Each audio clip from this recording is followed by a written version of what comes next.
ಎಲ್ಲರೂ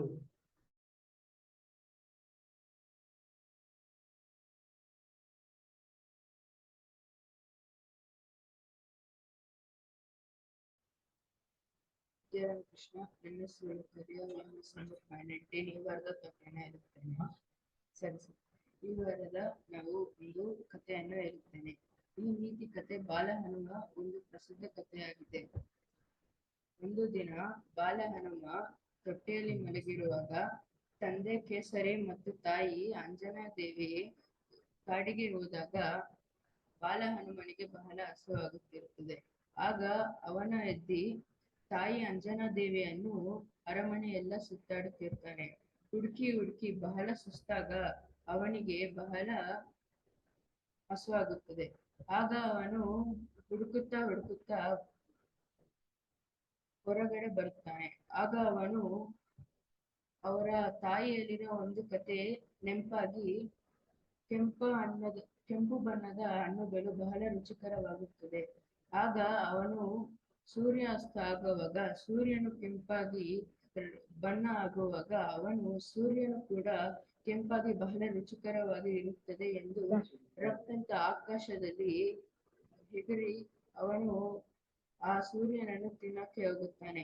ಇದನ್ನು ನೋಡಿ ನಾರದನು ಎಲ್ಲ ದೇವತೆಗಳಿಗೆ ಇದನ್ನು ಹೇಳಿರುವಾಗ ಇಂದ್ರದೇವನು ಬಹಳ ಕೋಪವಾಗಿ ಗಣೇಶನ ಹತ್ರ ಹೋಗಿ ಇವಾಗ ಏನು ಮಾಡ್ಬೇಕು ಅಂತ ಕೇಳಿರುವಾಗ ಅವನು ಸೂರ್ಯ ದೇವನಿಗೆ ಕಾಪಾಡು ಅಂತ ಹೇಳಿರುವಾಗ ಇಂದ್ರದೇವನು ಬಾಲ ಹನುಮನ ಹತ್ರ ಹೋಗಿ ಅವನಿಗೆ ಎಚ್ಚರಿಸುತ್ತಾನೆ.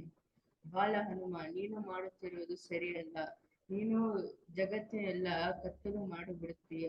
ನೀನು ಸೂರ್ಯ ದೇವನನ್ನು ಬಿಡುಗಡೆ ಮಾಡು ಎಂದು ಹೇಳಿರುವಾಗ ಬಾಲ ಹನುಮ ಏದಕ್ಕೂ ಜಪ್ಪೋದಿಲ್ಲ. ಆಗ ಬಾಲ ಹನುಮ ಸೂರ್ಯ ದೇವನನ್ನ ನುಂಗಿ ಬಿಡುತ್ತಾನೆ. ಇದನ್ನು ಕಂಡು ಎಲ್ಲ ಜನರು ಬಹಳ ಭಯವಾಗುತ್ತಾರೆ. ಇಂದ್ರದೇವನಿಗೆ ಬಹಳ ಸಿಟ್ಟು ಆಗಿ ಅವನ ವಜ್ರ ಆಯುಧವನ್ನು ಅವನ ಮೇಲೆ ಬಿಡುತ್ತಾನೆ. ಆಗ ಬಾಲ ಹನುಮ ಮೂತಿಯಿಂದ ರಕ್ತ ಸುರಿದು ಪ್ರಜ್ಞೆ ತಪ್ಪಿ ಬಿಡುತ್ತಾನೆ. ಆಗ ಅವನು ಆ ಸೂರ್ಯನು ಆಚೆ ಬಂದು ಅಲ್ಲಿ ಇರುವಾಗ ಇದನ್ನು ಕಂಡು ಅವರ ತಂದೆ ಕೇಸರಿಗೆ ಬಹಳ ಸಿಟ್ಟು ಬರುತ್ತದೆ. ಕೇಸರಿ ವಾಯುದೇವನಾಗಿರೋದ್ರಿಂದ ಇಡೀ ಜಗತ್ತಿನ ವಾಯು ಅವನು ಹಿಡಿದುಕೊಂಡು ಬಿಡುತ್ತಾನೆ. ಆಗ ಎಲ್ಲ ದೇವತೆಗಳಿಗೆ ಉಸಿರಾಡಲು ಆಗುವುದಿಲ್ಲ. ಆಗ ಇಂದ್ರದೇವನು ಅವನ ತಪ್ಪನ್ನು ತಿಳಿದುಕೊಂಡು ಅವನು ಕೇಸರಿ ಹತ್ರ ಹೋಗಿ ಕ್ಷಮೆ ಕೋರಿ ಬಾಲ ಹನುಮಂತನಿಗೆ ಮಂತ್ರ ಚಲಿಸಿ ಅವನ ಪ್ರಜ್ಞೆ ಬರುವಾಗ ಮಾಡುತ್ತಾನೆ.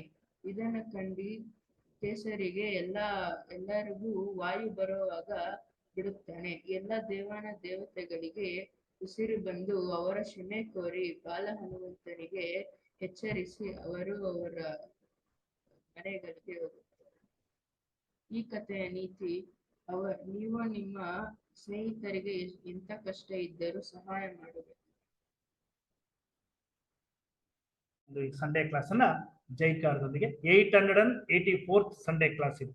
ಇದನ್ನ ಜೈಕಾರದೊಂದಿಗೆ ಸಂಪನ್ನಗೊಳಿಸೋಣ.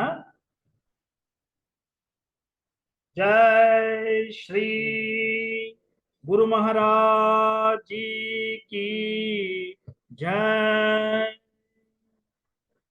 जय श्री महामाई की जय. जय श्री स्वामी जी महाराज की जय.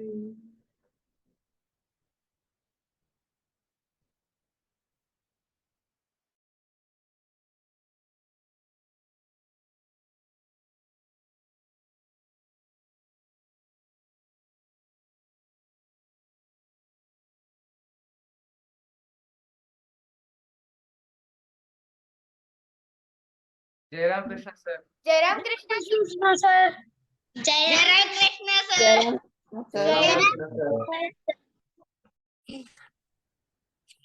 जय राम कृष्ण सर. जय राम कृष्ण सर. म्यूट